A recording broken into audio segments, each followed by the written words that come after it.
हवाले से आपको अपडेट करते चलें। आपको बताएं कि 26 से 28 फरवरी के दौरान शदीद बारिश और बर्फबारी के बायस मरी, गलियात, नारायण कागान, देर, सवात, कोहिस्तान, मनसेरा, एबटाबाद, शांगला, स्तूर, हुंजा, स्कर्दू, वादी नीलम, बागपहुंच, हवेली में सड़कों के बंद होने और फिसलन की वजह से ट्रैफिक की रवानी में खलल का अंदेशा है।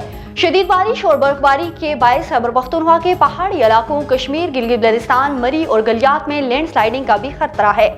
बारिश और बर्फबारी के दौरान सियाहों को मुख्तात रहने और गैर जरूरी सफर से इज्तनाब करने की हिदायत कर दी गई।